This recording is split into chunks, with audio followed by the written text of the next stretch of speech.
Agora vamos falar aqui a respeito de Timberwolves e Blazers, e um jogo que acontece na virada da madrugada também, né? Lakers e 76ers. Falando dos dois aqui, porque eu vou fazer uma duplinha, tá?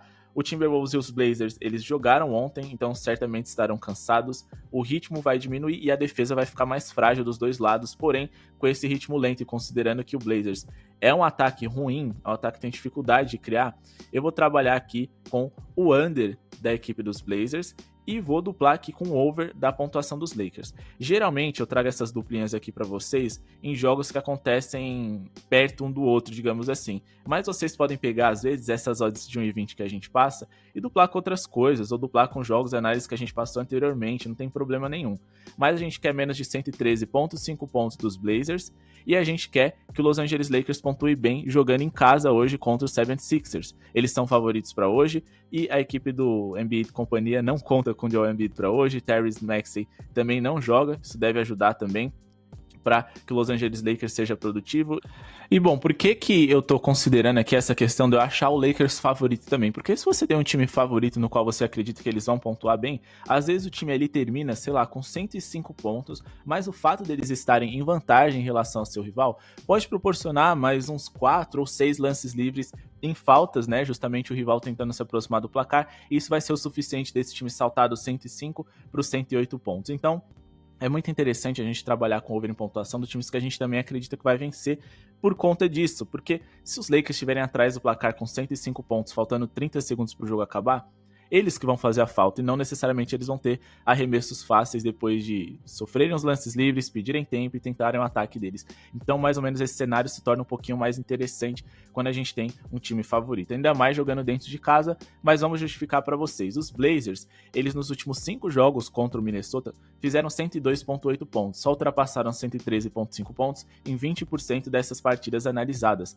Quando a gente pega aqui a equipe do Timberwolves, eles estão defendendo bem jogadores que jogam numa posição em que tem os principais pontuadores do lado dos Blazers. No caso, por exemplo, ali o Anthony Simons, o que também é muito interessante pra gente aqui. Eles são um time que menos geram pontos para armadores e também um dos que menos cedem bolas de 3. Na verdade, o que menos cede, também é muito bom, já que o Anthony Simons ele gosta de arremessar do território triplo.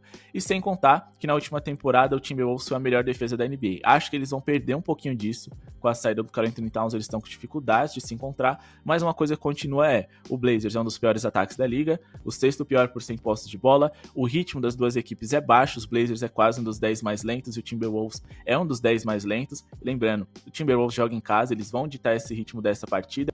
A respeito de rebotes defensivos, a gente tem aqui o Timberwolves quase entre os 10 melhores aproveitamentos em rebotes defensivos. Por mais que o Blazers tenha um rebote ofensivo bom, isso pode limitar um pouquinho aqui em relação a pontos de segunda chance do Portland. E quando a gente olha aqui o histórico recente deles, ontem eles que jogaram contra o San Antonio Spurs e ficaram abaixo desses 113,5 pontos, se a gente for olhar aqui o histórico deles, eles marcaram mais de 113,5 pontos contra os Pelicans, que nesse momento da competição é a pior defesa da NBA, então completamente justificável aqui, mas eles não conseguiram contra os Spurs, não chegaram nem a 100 contra o Phoenix Suns, aí conseguiram contra o OKC, de fato foi impressionante, mas também eles tiveram um quarto muito fora da curva aqui com 44 pontos, e ficaram abaixo contra os Kings e Clippers, ou seja, nos últimos 6 jogos, eles em 4 ficaram abaixo de, pontuando acima de tudo bem nessa temporada, nos 3 confrontos ali que eles tiveram, na verdade em 2 dos 3, contra os Pelicans, que é a pior defesa da liga. Agora falando aqui a respeito de Lakers, os Lakers nessa temporada não vêm defendendo tão bem, a 3ª pior defesa por 100 posses de bola da liga, mas eles vêm atacando bem. É um ataque de top 10 por 100 posses de bola, tem o LeBron, e eu espero que nessa noite aqui eles contem também com o Anthony Davis. O último jogo ele acabou não participando, tá? Mas geralmente o Anthony Davis, o LeBron, quando eles não participam de certos jogos, é muito mais uma questão de descanso do que necessariamente lesão, porque são jogadores mais frágeis ou mais velhos, digamos assim. No caso do LeBron, frágil ele nunca foi.